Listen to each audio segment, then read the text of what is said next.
नमस्कार, मैं एल के गौतम एडवोकेट आज की चर्चा में आपका स्वागत करता हूं। क्या हमेशा पत्नी से ही दहेज मांगा जाता है? दहेज मांगने की रिपोर्ट क्या पति कर सकता है? ससुराल से कुछ चीजों के लिए कहना क्या दहेज है? इन तीन प्रश्नों के संबंध में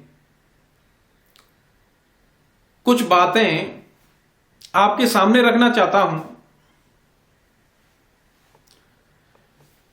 दहेज के लेन देन को रोकने के लिए दहेज निषेध अधिनियम 1961 बनाया गया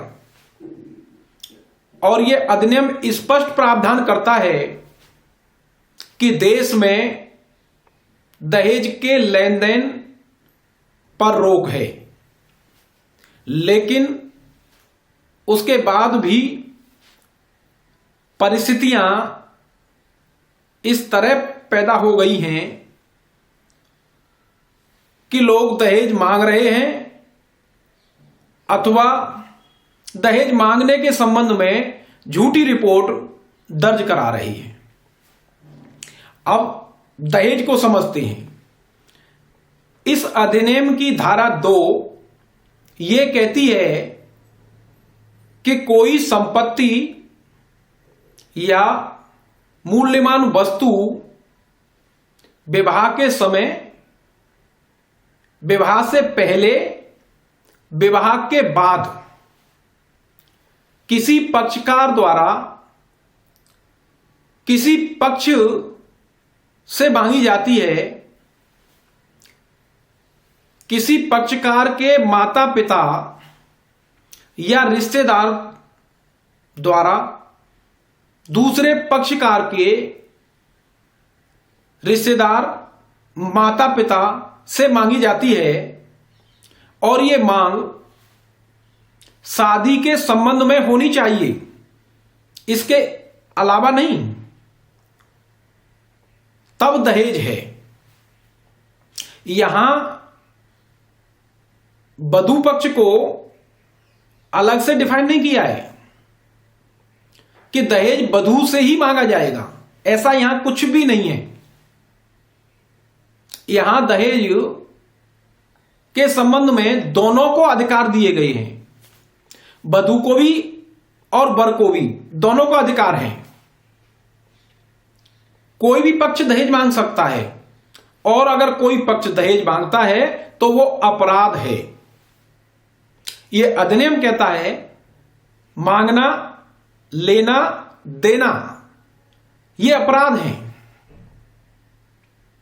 इस मामले में सुप्रीम कोर्ट ने कमलेश पंजियार बनाम बिहार राज्य के मामले में यह कहा कि 3 मौके हैं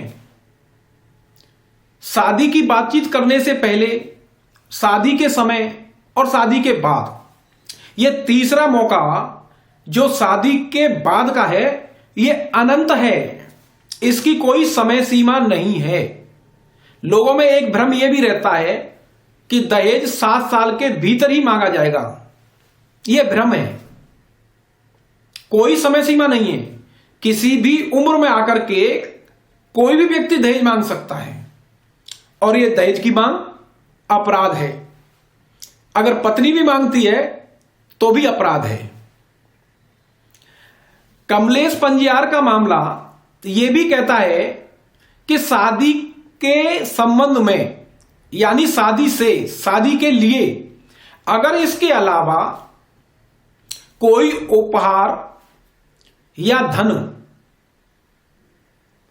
या अन्य समय कोई संस्कारों के लिए ससुराल पक्ष से कोई गिफ्ट मिलता है तो वो दहेज की परिभाषा में नहीं आएगा। या लड़का पक्ष लड़की पक्ष को देता है तब भी वो दहेज की परिभाषा में नहीं आएगा। इसको अलग किया है। कोई बात होती है तो शादी के संबंध में होनी चाहिए, इसके अलावा नहीं होनी चाहिए। राजेंद्र सिंह बनाम पंजाब राज्य का मामला सुप्रीम कोर्ट में पहुंचा तो इसमें भी यही बात कही गई कि ये तीनों मौके होने चाहिए, लेकिन इसमें संबंध यानी शादी से संबंध होना चाहिए इस मांग का, और शादी से संबंधित होनी चाहिए। धारा 3 के संबंध में यह कहा गया है कि दहेज का लेना या देना अपराध है। कोई पक्षकार किसी पक्ष से दहेज मांगता है, लेता है, देता है, तो वो कम से कम 5 साल की सजा से दंडनीय होगा और 15,000 रुपए से दंडनीय होगा।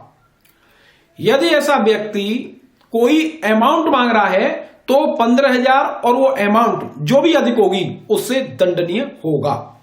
धारा 4 दहेज की मांग के संबंध में दंडनीय बनाती है।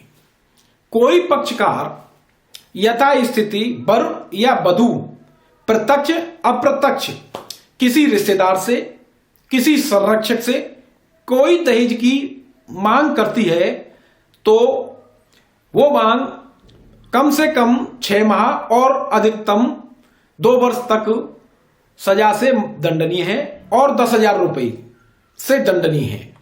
यहां इस सारी बातों को करने के संबंध में मेरा यह कहना है कि यहां केवल स्पेशल पत्नी को अधिकार नहीं है। ये वकील और पार्टी एक व्यवहार में आ गया है कि पत्नी ही दहेज की रिपोर्ट दर्ज करा रही है, जबकि यहां अधिकार पति को भी है। अगर इस अधिनियम की मंशा को समझा जाए तो पति को पूरा अधिकार है कि वो पत्नी के खिलाफ दहेज मांगने की, दहेज लेने की रिपोर्ट दर्ज कराए। धन्यवाद। अगर आपको मेरा वीडियो पसंद आता है तो प्लीज मेरे YouTube चैनल को सब्सक्राइब, कमेंट और शेयर अवश्य करें।